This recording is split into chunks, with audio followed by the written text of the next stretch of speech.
নমস্কার বন্ধুরা, আমি হিরণমণি। আমার ইচ্ছে নদী ব্লগ চ্যানেলে আপনাদের সকলকে স্বাগত জানাই। আপনারা দেখতেই পাচ্ছেন আজকে হাজির হয়েছি সুন্দর নকশি পাটিসাপটা পিঠে নিয়ে। তবে আজকের দিনটি আমার কাছে স্পেশাল, কারণ অন্যদিন আমি নিজেই বানাই, তবে আজকে আমার হাজব্যান্ড বানিয়ে খাওয়াবে আমাকে। এটা সত্যি পরম ভাগ্য না থাকলে হয় না। এখানে নিয়ে নিয়েছি একটা বড় সাইজের নারকেল, নিয়ে নিয়েছি পরিমাণ মতো খিরসা। এবার এই খিরসাটাকে, যেহেতু কেনা খিরসা একদম গোটা শক্ত হয়ে আছে, এটাকে হালকা করে ভেঙে নেব। খিরসাগুলো আমি ভেঙে নিয়েছি। এখানে নারকেলটাকে ফাটিয়ে নিয়ে এবার আমি কুড়ে নেব। আর আরেকদিকে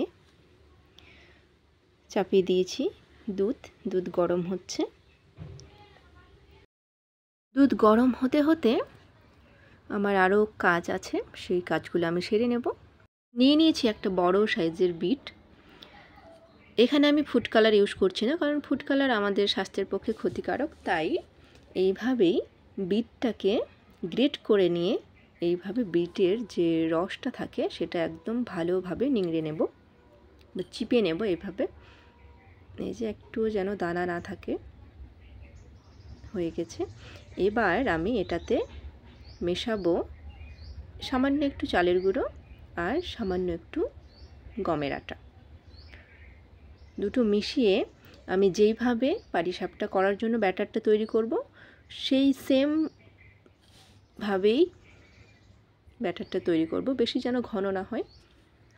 আর দিয়ে দিয়েছি সামান্য একটু চিনি। দেখতেই পাচ্ছেন সুন্দরভাবে তৈরি হয়ে গেছে।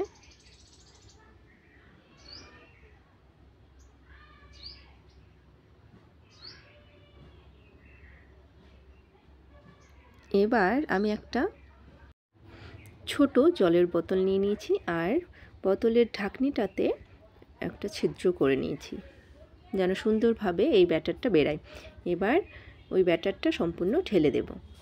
এখানে দুধ কমে এসেছে, এবার দিয়ে দেব খিরসাগুলো।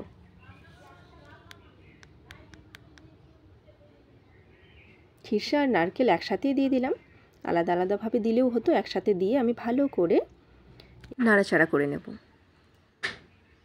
বা পাটিসাপটার পুরটাকে একদম ভালোভাবে তৈরি করে নেব। আর দিয়ে দেব সামান্য একটু এলাচ গুঁড়ো।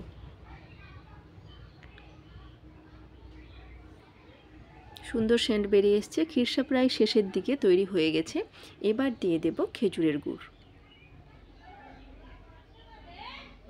সামান্য একটু দিয়ে দিয়েছি যেন একটু খিরসার কালারটা জাস্ট লাল হয়ে আসে, তাই।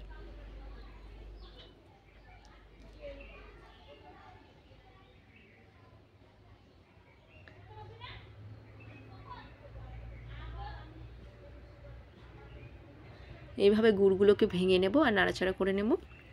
আমার মনে হলো মিষ্টিটা একটু কম হবে, তাই সামান্য একটু চিনি দিয়ে দিলাম। চিনি দেওয়ার পর আবারও ভালোভাবে এইভাবে নাড়াচাড়া করে নেব।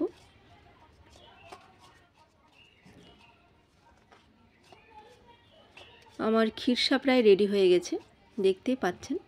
আর এইভাবেই একটু পাতলাই নামাতে হবে, কারণ ঠান্ডা হলে আবার একদম জমাট বেঁধে যাবে। খিরসা আমার রেডি। এবার এখানে আমি পাটিসাপটা তৈরি করার জন্য ব্যাটার তৈরি করব। এখানে নিয়ে নিলাম চালের গুঁড়ো আর গমের আটা। চালের গুঁড়োটা আমি কম নিলাম, মানে হচ্ছে 4 ভাগের 1 ভাগ চালের গুঁড়ো দিয়েছি আর 3 ভাগ গমের আটা। তাহলে কি হয়, পাটিসাপটাটা যখন ভাজ করব তখন ভাঙবে না। দিয়ে দিলাম পরিমাণ মতো চিনি।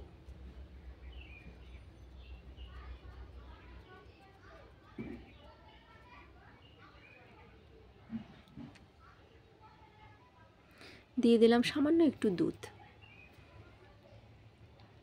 দিয়ে ভালো করে হাতের সাহায্যে শুকনো উপকরণগুলো মাখিয়ে নেব। মাখানো হয়ে গেছে। এবার একদম ঠান্ডা জল দিয়ে এভাবে জল ঢালতে ঢালতেই আমি ব্যাটারটাকে তৈরি করে নেব। জলটা আস্তে আস্তেই ঢালবো, একসাথে ঢাললে দোলা পাকিয়ে যেতে পারে। এইভাবে ভালো করে তৈরি করে নিতে হবে, যেন একটুও যেন গোটা না থাকে। সব রেডি হয়ে গেছে, এবার ভাজার পালা। এইভাবে আমি তেল ব্রাশ করে নিলাম। তারপর আমার হাজব্যান্ড বলল, তুমি সরো, আমি আজকে পাটিসাপটা ভাজবো। ঠিক আছে। দুটো পাটিসাপটা ভাজার পর আমাকে উনি বললেন, হিরণ আমাকে একটা আলু কেটে দাও, যেন ধরতে পারি, মানে সামান্য অংশটা কেটে বাদ দেবে, আর যেন আলুটাকে ভালোভাবে ধরতে পারি সেইটুকু রাখবে, আর ভালো করে ধুয়ে মুছে আমাকে দাও। তো ঠিক আছে, আমি ভাবলাম যে আলু দিয়েই করা হয়তো অভ্যাস, ব্রাশটা ভালো লাগছে না, তো চলো আলু কেটে দিলাম। তারপর আমি একটু দেখতে গেলাম কি করছে। ঠিক আছে, সুন্দর পাটিসাপটা তৈরি করছে, লালচে লালচে, বেশ মুচমুচে, বাহ, টেস্টিও হবে, সবই ঠিক আছে।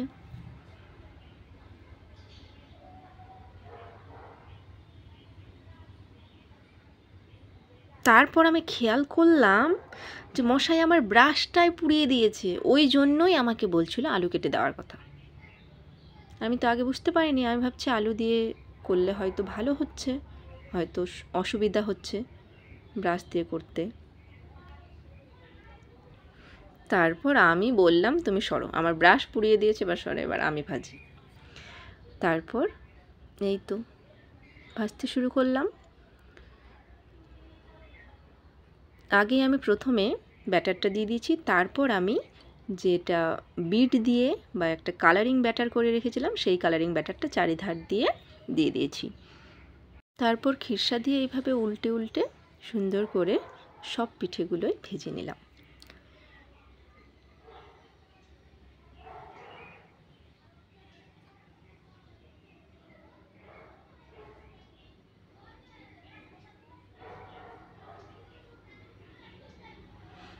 দেখতে যেমন সুন্দর হয়েছিল তেমনি খেতেও কিন্তু বেশ লোভনীয়, খুব টেস্টি হয়েছিল।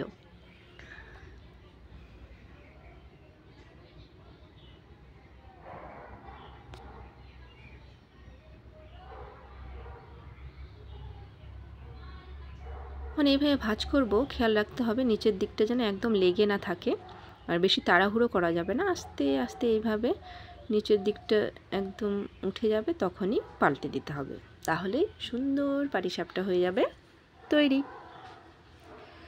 আমার এই রেসিপিটি যদি আপনাদের ভালো লেগে থাকে তাহলে অবশ্যই একটি লাইক, কমেন্ট এবং শেয়ার করার অনুরোধ রইল।